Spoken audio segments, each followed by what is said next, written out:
Por gentileza, abra a sua Bíblia em Salmos, livro de Salmos, de número 51. Aleluia! Aleluia! Glória a Deus! Louvado seja Deus! Aleluia! Glória a Deus!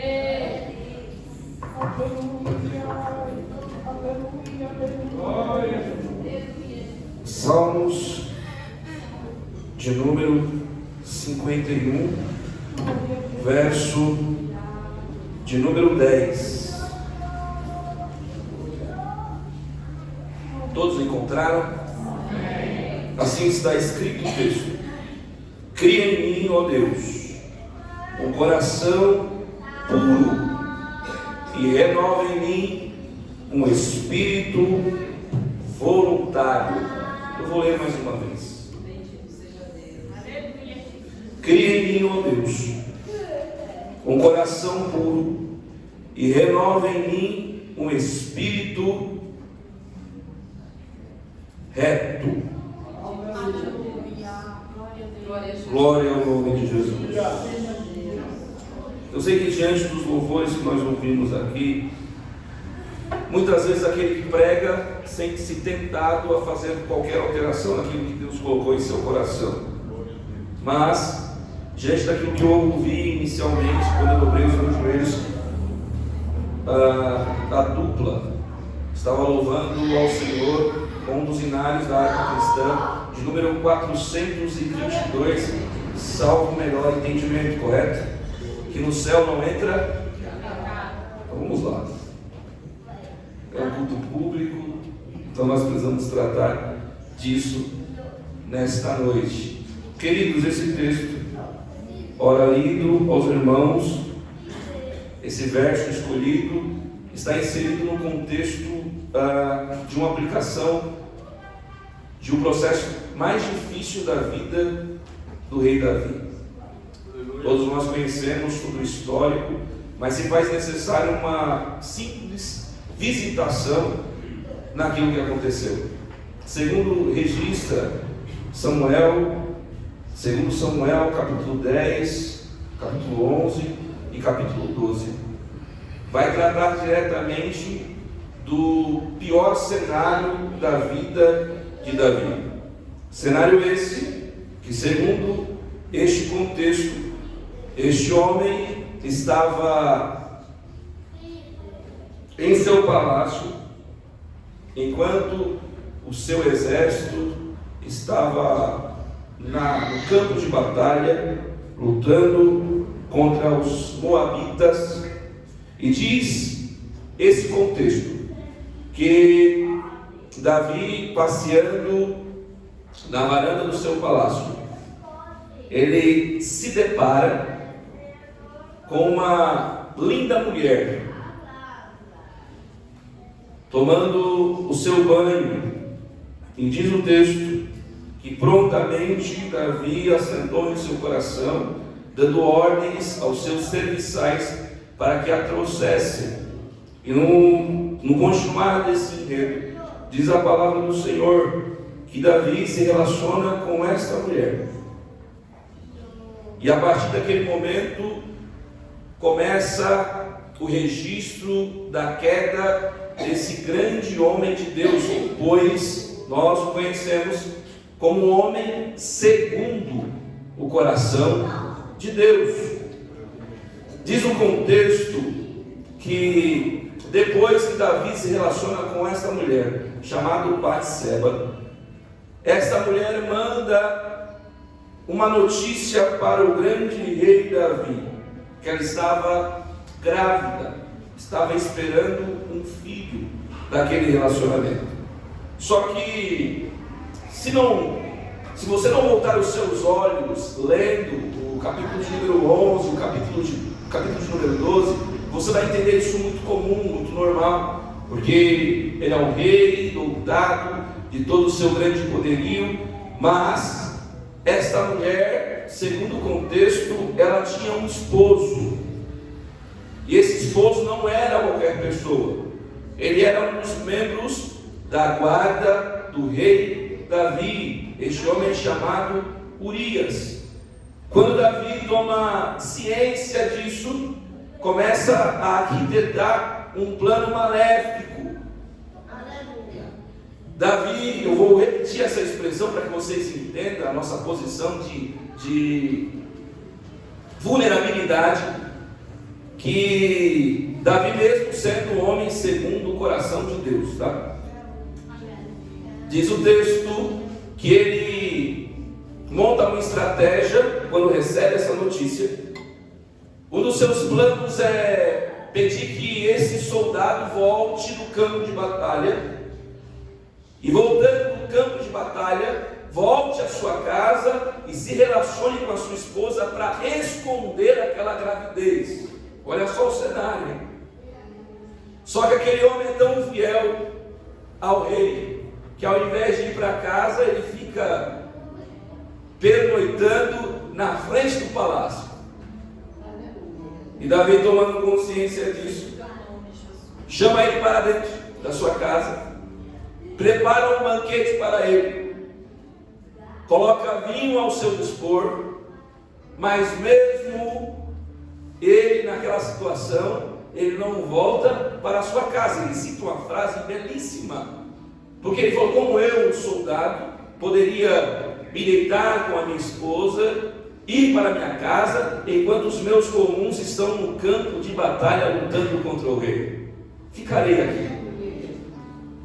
Não suficiente, o grande rei Davi, ele prepara outro projeto ruim. A maldade do seu coração se torna tanta que ele prepara uma carta, e nessa carta está escrita a sentença de morte daquele homem. Olha só como é difícil de conceber isso, porque quem é que leva a própria sentença de morte? É o próprio Urias. Escreve uma carta, recebe a ordem do rei para que essa carta fosse entregue a Joabe, o chefe da guarda do rei Davi. E essa carta estava assim escrita, que colocasse Urias na frente do campo de batalha.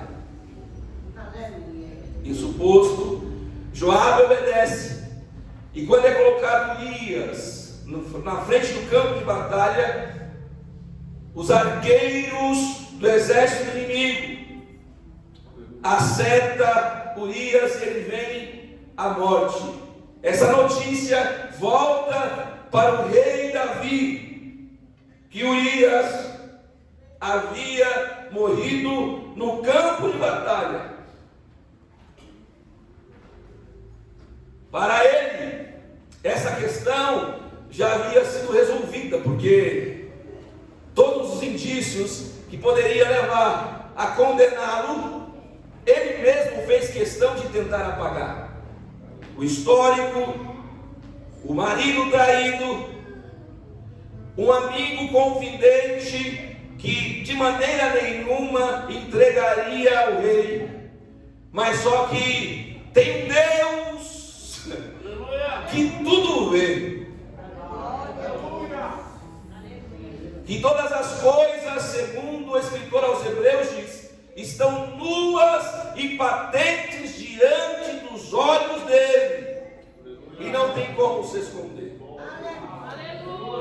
O próprio salmista vai afirmar que se nós fugirmos da presença do Espírito, ele diz o seguinte: para onde me fugirei do teu Espírito? Se eu me esconder no mais profundo do mar, o Senhor ali está. Se eu tentar através de alguma espaçonave ou algum transporte aéreo ir para outra constelação, o Senhor também ali estará. Não tem como fugir da presença desse Deus. Para onde me fugirei do teu Espírito? Pois bem, mas parece que esse cenário é remontado sem um tempo de um acontecimento ao outro. Então ele recebe a notícia de que o seu ato de pecado tinha gerado uma consequência, que era a gravidez de Batseba. Aleluia. Davi comete um adultério, e não satisfeito com isso, ele comete um homicídio, e com requintes de crueldade. Se fosse penalizá-lo pelo nosso direito pago, com certeza, mesmo sendo rei, ele levaria a pena máxima, ou chegaria muito perto. O escondido de Davi se tornou público. Sabe por quê? Porque ainda Deus usa profeta. E quando Deus levanta profeta, independe de quem seja o destinatário da profecia. Pode ser pequeno, pode ser médio e pode ser grande, não importa. Quando Deus manda, o verdadeiro profeta entrega, doa a quem doer. E esse profeta entra no palácio de Davi e conta a seguinte parábola. O rico tinha muitíssimas ovelhas e vacas, mas o pobre não tinha coisa nenhuma senão uma pequena cordeira para comprá-la e criá-la. E ela havia crescido com ele e com seus filhos igualmente. Do seu bocado comia, e do seu copo bebia, e dormia em seu regaço, e a tinha como filha. E vindo um viajante ao homem rico, deixou esse de tomar das suas ovelhas e das suas vacas, para guisar para o viajante que viera. E tomou a cordeira do homem pobre, e preparou para o homem que viera a ele. Então o furor de Davi se acendeu em grande maneira contra aquele homem, e disse a Natã: vive o Senhor, que digno de morte é o homem que fez isso. E pela cordeira tornará a dar o quadruplicado, porque fez tal coisa e porque não se compadeceu. Então o profeta, me permita parafrasear com o dedo em riste, disse a Natã, a Davi: tu, rei, é este homem. Assim diz o Deus de Israel: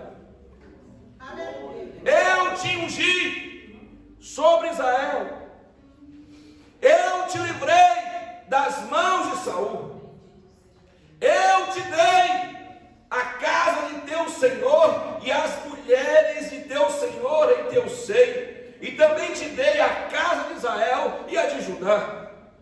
E se isto é pouco, mais te acrescentaria tais e tais coisas. Porque desprezastes a minha palavra, fazendo mal diante de seus olhos. A Urias, o Eteu, feristes a espada, e a sua mulher tomaste por tua mulher, e a ele mataste com a espada dos filhos de Amon. Uma simples expressão, uma simples atitude de um grande rei, de um homem segundo o coração de Deus. Então ele comete um adultério, ele comete o adultério, e por causa do resultado do adultério, tentar apagar o fruto do pecado. Guarde isso, embora seja pesado, precisa ser falado.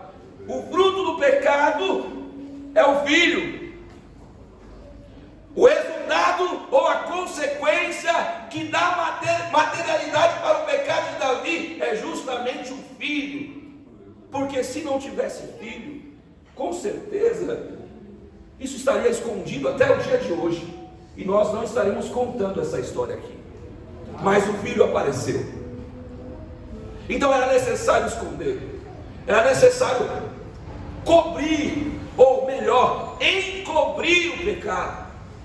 Mas Deus levanta o profeta denuncia o pecado, e segundo a palavra do Senhor, existe uma sentença, existe uma consequência irreparável para isso, e a consequência é esta que está escrita aqui, versículo de número 10, de 2 Samuel capítulo 12, desculpa por não ter falado, porque pois desprezastes a palavra do Senhor, fazendo mal diante dos seus olhos. A pergunta, versículo de número 10: agora pois não se apartará jamais da tua casa, porquanto me desprezastes e tomaste a mulher de Urias o Heteu para que fosse sua mulher.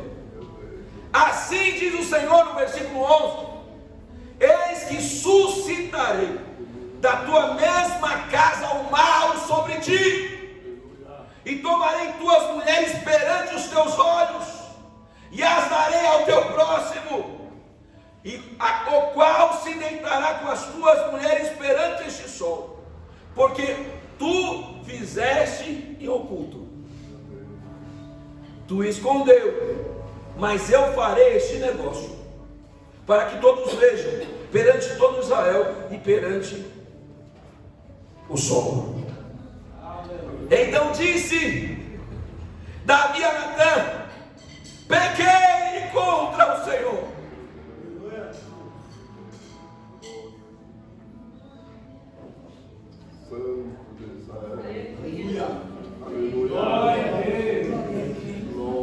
Pequei contra o Senhor.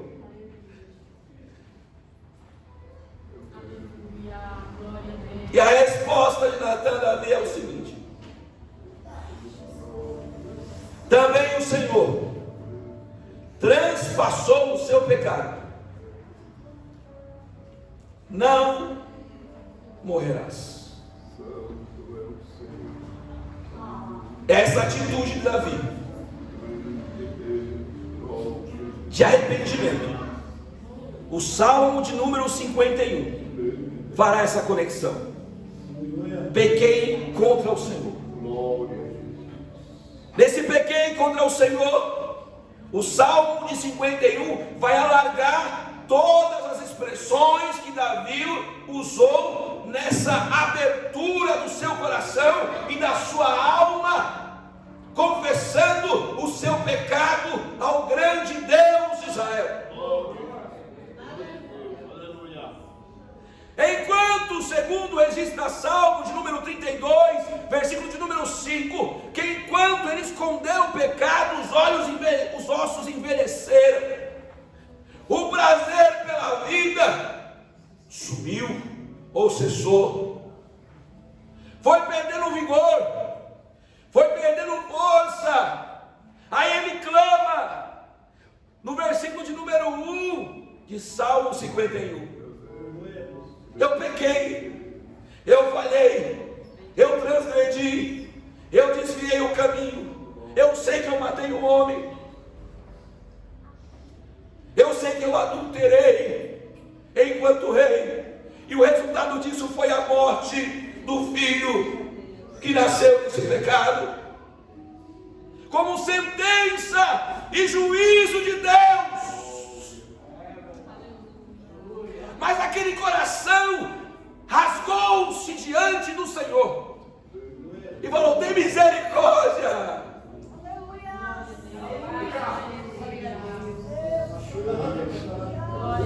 Tem misericórdia de mim, ó Deus, segundo a sua bondade, apaga as minhas transgressões, segundo a multidão das suas misericórdias. Lava-me completamente da minha iniquidade, purifica-me do meu pecado. Porque quando eu me viro para a direita, quando eu me viro para a esquerda, quando eu coloco a minha cabeça no meu travesseiro antes de mim, os meus pecados a culpa pela minha ação transgressora me visita. Rouba as minhas forças espirituais. Contra ti somente pequei, e fiz ao que os teus olhos é mal. Versículo 5. Eis que a minha natureza adâmica está dentro de mim, e assim me concebeu minha mãe. Eis que amas a verdade no íntimo, e no oculto me fazes conhecer a sabedoria. Aleluia. Mas agora, Senhor, purifica-me, limpa.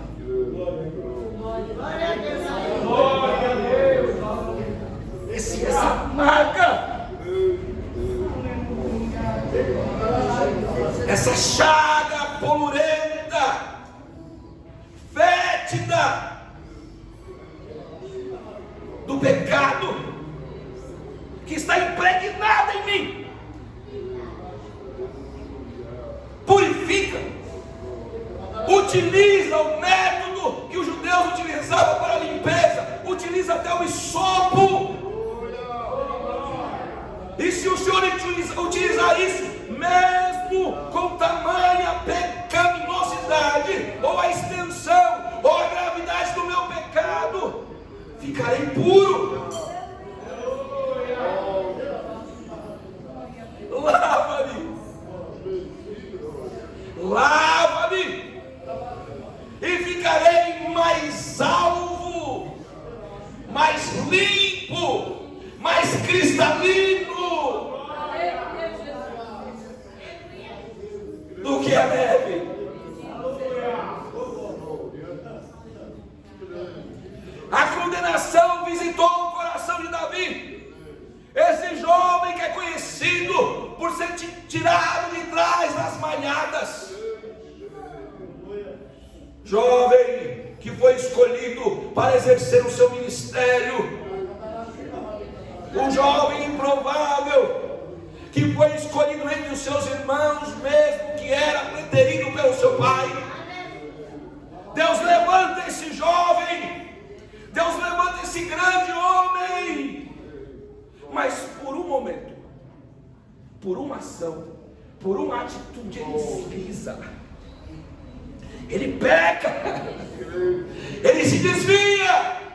Mas esse mesmo homem que se desvia, o coração dele, os ossos que estão envelhecendo pela causa do pecado, esse mesmo homem que pecou é o mesmo homem que com uma harpa em punho, ao dedilhar as cordas, o espírito mau que residia ou visitava Saul, quando esse jovem cheio de graça, cheio de unção, dedilhava aquele instrumento, o espírito mau que estava sobre Saul saía, e havia paz no coração daquele homem.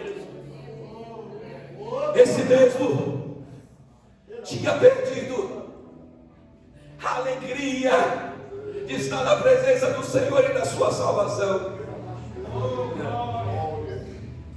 O pecado faz isso. O pecado rouba. O pecado subtrai a alegria de estar na presença do Senhor.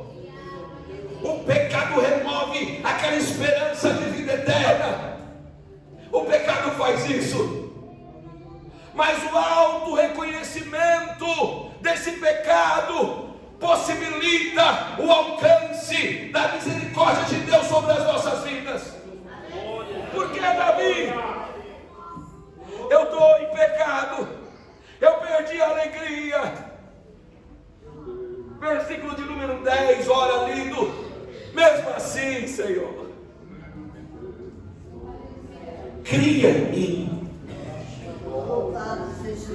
cria em mim um coração puro, novamente o Espírito reto. Esta oração, oh glória, esse clamor é de um grande homem, sim, mas é um grande homem também muito dependente de Deus. Ele simplesmente, diante da profecia de Natan, tinha todas as condições em oculto de mandar executar aquele profeta. Mas ele entendeu que aquele que o chamou de trás das banhadas era o mesmo que estava denunciando o seu pecado ali. Ele poderia perder o reino, ele poderia perder o seu exército, ele poderia perder o prostrar dos seus serviçais, mas a única coisa que Davi se recusava a perder era a presença de Deus. Porque ele fala assim no versículo 11: não me lances, olha isso aqui, irmãos, aleluia, não me tire fora, não me lances fora da tua presença. Olha que preciosidade: não retires de mim o teu Espírito Santo. As consequências do pecado são essas: ossos envelhecidos, falta de alegria, falta de prazer, falta de comunhão entre os irmãos, abandono ou apostasia da fé. Mas bendito seja o Senhor, aleluia. Ele providenciou o meio.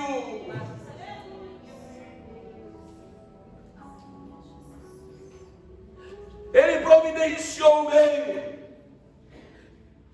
para que esse problema fosse resolvido.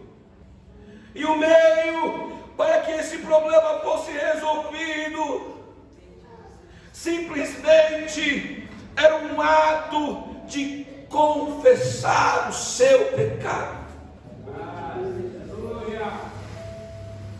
Provérbios de número 28, verso 13 diz o seguinte: que aquele que confessa e deixa, aquele que confessa e deixa, aquele que confessa e deixa, aquele que confessa e abandona, aquele que fala e confessa e deixa de praticar, alcança misericórdia.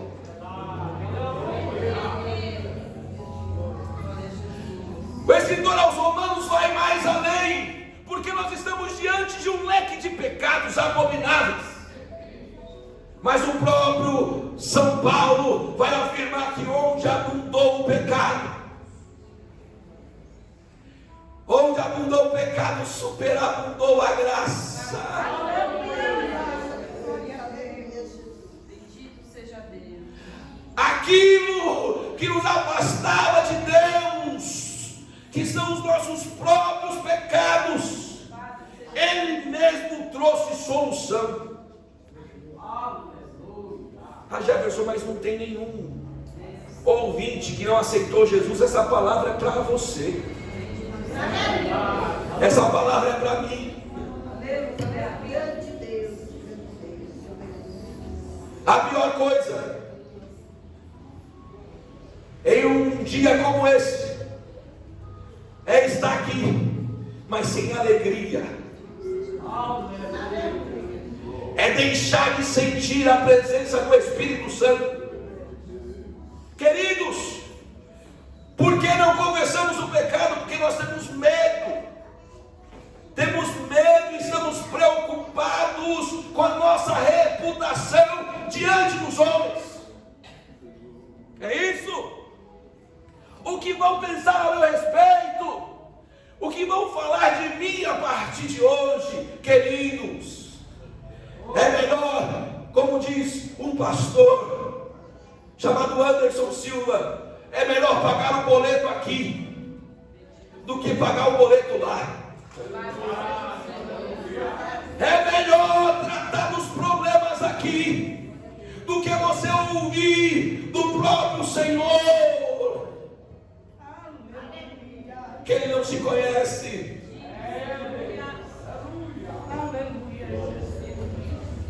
Sabe por quê? Porque mesmo sendo seres pecadores, mesmo tendo uma natureza como nós todos temos, a misericórdia do Senhor nos alcança diuturnamente, todos os dias. Pela manhã, no decorrer do dia, no entardecer e no cair da noite, essa misericórdia nos alcança. E como é bom, irmãos, entrar na presença do Senhor com alegria.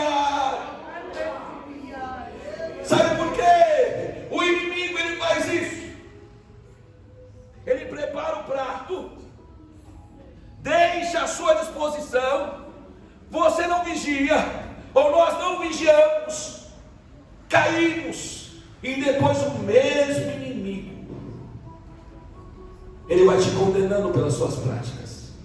Olha o que você fez, não era para você estar aqui, não era para você entrar nesta igreja, mas ouça,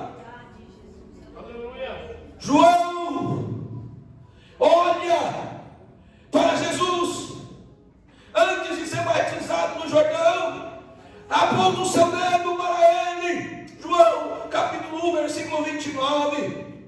Eis aí o Cordeiro de Deus. Eis aí aquele que tira o pecado do mundo. E fomos alcançados pelo sangue de Jesus. Todos nós fomos alcançados pelo sangue de Jesus. Sabe o que aconteceu depois desse ato confissional de Davi? Salmos de número 84, ele vai declarar que o Senhor o perdoou. Pois nenhuma condenação há para os que andam em Cristo Jesus. Aí vai declarar em alto e bom som no Salmo 84: quão amáveis são os teus tabernáculos, Senhor dos exércitos. A minha alma está adelante e desfalece pelos átrios do Senhor. O meu coração e a minha carne clama pelo Deus vivo. Até o pardal encontrou casa, e a andorinha ninho para si e para a sua glória, junto dos seus altares, Senhor dos exércitos, Rei meu e Deus meu.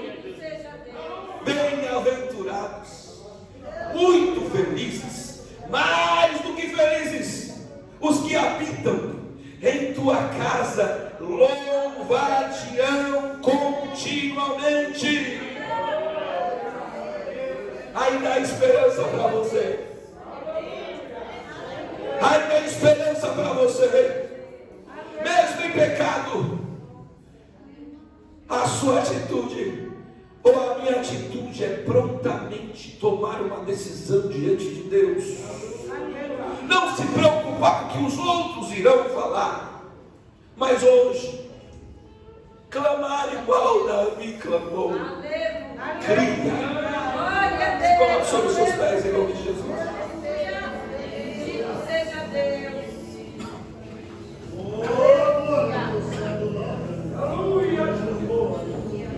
Cria em mim, ó Deus. Cria em mim, ó Deus. Somos tentados todos os dias, irmão. Pecamos porque nós estamos vendo, pecamos por aquilo que nós estamos falando, pecamos por aquilo que nós estamos ouvindo, e pecamos também em deixar de fazer o bem que nós deveríamos fazer. Aí você me pergunta, Jefferson, então será impossível? Será impossível viver nessa terra? Diz o próprio Jesus em resposta aos seus discípulos, como um jovem rico. Lucas, capítulo 18, versículo de número 27. Ele fala: o que é impossível aos homens,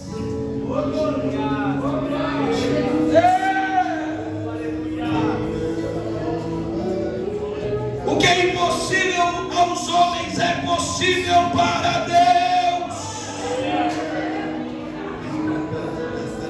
Então não importa o tamanho do pecado, o que importa é entender que você é um pecador e carece e precisa da graça, da misericórdia e do favor de Deus nessa noite. Confesse enquanto é tempo, se arrepende enquanto é dia, porque a noite vai chegar e não vai ter mais esperança. Enquanto o Espírito estiver falando com você, é porque ainda existe chance, ainda tem oportunidade.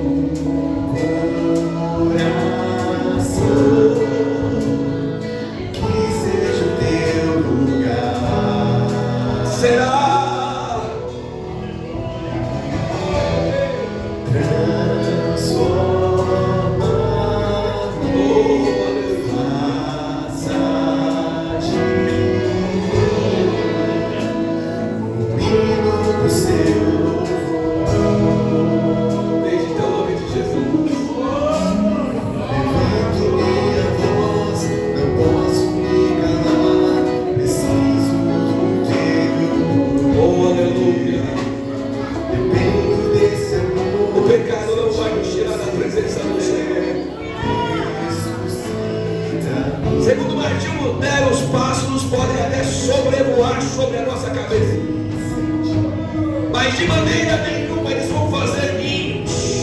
Por quê? Porque nós temos a mente de Cristo. Nós temos a mente de Cristo. Glória a Deus. Cante isso. Aleluia. Oh, glória. Oh, glória é, Senhor. Cria em mim. Cria em nós.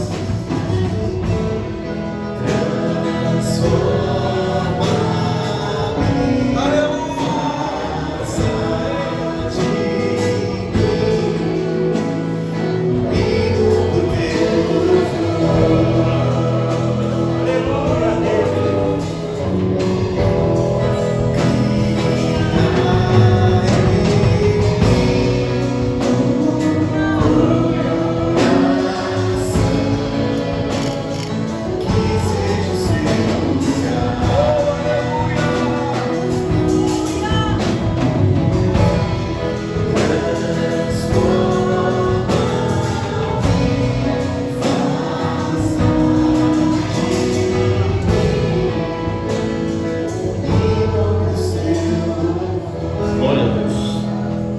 Graças a Deus.